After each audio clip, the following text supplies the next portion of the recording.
केरल के प्राचीन घने जंगलों के बीच, जहां ऊंचे पेड़ रहस्यमयी छायाएं बुनते हैं, एक अघोरी भैरवनाथ निवास करता था। यह जंगल ऐसा स्थान था जहां जीवन और मृत्यु के बीच की सीमाएं धुंधली हो जाती थीं और रात के समय यहां आत्माएं स्वतंत्र रूप से घूमती थीं। यह स्थान डरपोकों के लिए नहीं था। भैरवनाथ, जो काले जादू का मास्टर था, ने बहुत पहले संसार को त्याग दिया था और मृत्यु और क्षय के बीच अंतिम सत्य की खोज में था। उनका निवास एक छोटा सुनसान झोपड़ा था, जहां हमेशा धूप और प्राचीन मंत्रों की गूंज सुनाई देती थी। भैरवनाथ का एक शिष्य था, मनोहर, एक युवा जो अपनी जान गुरु के चरणों में समर्पित कर चुका था। मनोहर अपने समर्पण और गहरे तांत्रिक ज्ञान के लिए जाना जाता था, लेकिन मनोहर के दिल में एक गुप्त प्रेम छिपा था, एक ऐसा रहस्य जो उसके जीवन का सबसे बड़ा सुख और सबसे बड़ा भय था। वह माधवी नामक एक अत्यंत सुंदर स्त्री से विवाह कर चुका था, जो उसके साथ जंगल के एक दूर दराज हिस्से में रहती थी। माधवी कोई साधारण स्त्री नहीं थी।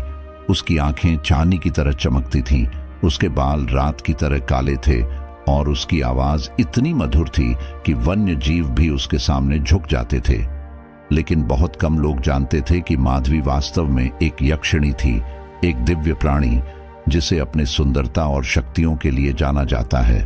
मनोहर ने उसे एक तांत्रिक अनुष्ठान के दौरान देखा था और उसका हृदय उसकी पवित्रता और प्रेम की गहराई से आकर्षित हो गया।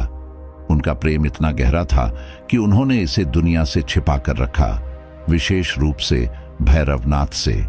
भैरवनाथ, जो अपनी शक्ति और ज्ञान के लिए जाना जाता था, जंगल की अज्ञात शक्तियों के प्रभाव से अछूता नहीं था। एक शाम जब वह एक प्राचीन वटवृक्ष के नीचे ध्यान मग्न था, उसे एक प्रबल उपस्थिति का अनुभव हुआ। उसने आंखें खोलीं और देखा कि दूर माधवी जंगल में चल रही थी। उसकी उपस्थिति ने भैरवनाथ को स्तब्ध कर दिया। उसकी आंखें माधवी के हर कदम पर लगी थीं और उसके दिल में एक वासनापूर्ण इच्छा उत्पन्न हो गई, एक ऐसी इच्छा जो पापपूर्ण थी, लेकिन उसकी आत्मा को मोहित कर चुकी थी। दिन बीतते गए और भैरवनाथ खुद को और अधिक विचलित महसूस करने लगा। उसका मन, जो पहले अनुशासन में था, अब केवल माधवी के विचारों में उलझा हुआ था। जितना वह ध्यान करने की कोशिश करता, उतना ही उसकी छवि उसके सामने उभर आती। उसकी सुंदरता उसकी आत्मा को भटकाने लगी। अघोरी, जिसने अपना जीवन मोह माया से दूर रहने में बिता दिया था, अब उन इच्छाओं में फंस चुका था जिनसे वह हमेशा दूर रहा था। जंगल, जिसकी गहरी रहस्यमयी शक्तियां थीं, उसकी लालसा को और अधिक बढ़ाने लगा। एक रात जब भैरवनाथ अपनी पीड़ा को और सहन नहीं कर सका, उसने फैसला किया कि वह अपनी तांत्रिक शक्तियों का प्रयोग करके माधवी को वश में करेगा। रात गहरी हो गई थी और जंगल के जीव जंतु जीवित हो उठे थे और भैरवनाथ ने एक अनुष्ठान शुरू किया, एक ऐसा अनुष्ठान जो यक्षिणी को बुलाने और उसे वशीकरण करने के लिए था। उसने भूमि पर एक जटिल यंत्र बनाया, जिसे उसने श्मशान की राख से उकेरा था और मंत्रों का जाप किया जो ब्रह्मांड की सबसे गहरी शक्तियों को जगाते थे। उसके चारों ओर की हवा बिजली की तरह गूंजने लगी और जंगल मानो उसकी हर सांस को सुन रहा था। जैसे ही उसने अनुष्ठान पूरा किया, उसने माधवी को पुकारा। उसकी आवाज में वासना और शक्ति टपक रही थी। माधवी, जो इस खलल को महसूस कर रही थी, उसके सामने प्रकट हुई। उसकी आभा अंधकार में जंगल में भी चमक रही थी, लेकिन वह कोई डरपोक स्त्री नहीं थी। वह तनकर खड़ी थी। उसकी आंखों में एक अद्वितीय ज्योति चमक रही थी और उसकी उपस्थिति एक भयानक आभा से घिरी हुई थी। भैरवनाथ, जो अब वासना में अंधा हो गया था, उसके पास जाकर उसे वशीकरण करने के लिए अपने तांत्रिक शक्तियों का प्रयोग करने की कोशिश करने लगा। लेकिन माधवी कोई साधारण स्त्री नहीं थी जिसे साधारण मंत्रों से वश में किया जा सके। उसने एक जोरदार हंसी हंसी, ऐसी हंसी जो जंगल के चारों ओर गूंजने लगी और भैरवनाथ की रीढ़ की हड्डी में सिहरन पैदा कर दी। एक तेज गति से उसने अपना असली रूप प्रकट किया, एक भयानक यक्षिणी जिसकी आंखें धधकते अंगारों की तरह जल रही थीं और उसके दांत अंधेरे में चमक रहे थे।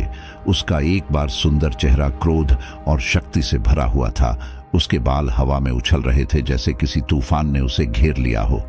भैरवनाथ पीछे हट गया। दशकों में पहली बार उसके दिल में डर ने जन्म लिया। यक्षिणी की आवाज जंगल में गरज उठी। तूने मुझ पर अपने तांत्रिक शक्तियों का प्रयोग करने का साहस कैसे किया अघोरी? मैं कोई साधारण मानव स्त्री नहीं, मैं एक प्राचीन शक्ति हूं, ब्रह्मांड के नियमों से बंधी हूं, न कि किसी मानव की इच्छाओं से।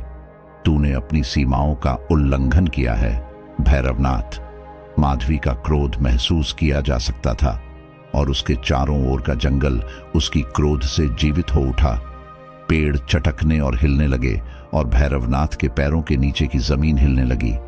उसने अपनी शक्ति जुटाने की कोशिश की, लेकिन यह बेकार था। उसके मंत्र उसके मुंह में ही राख बन गए और उसके यंत्र धूल में बदल गए।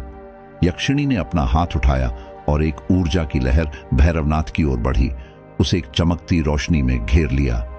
तेरे अहंकार और वासना की सजा तुझे मिलेगी, उसने घोषणा की। मैं तुझसे तेरी सारी शक्ति, ज्ञान और समझ छीन रही हूं।